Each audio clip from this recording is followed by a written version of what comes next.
జాబిలే తళుకుమన్నా చుక్కని బాధ్యతై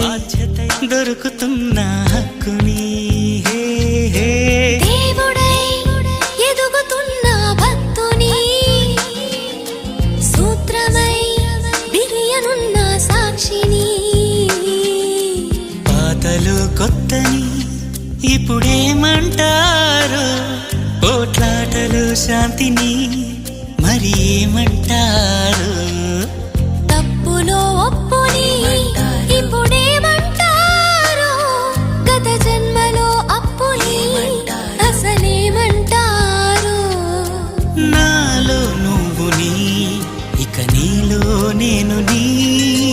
మాకేమేమని మన దారే మనదని రాసుకున్న ఆత్మచరితని అదా ఇదా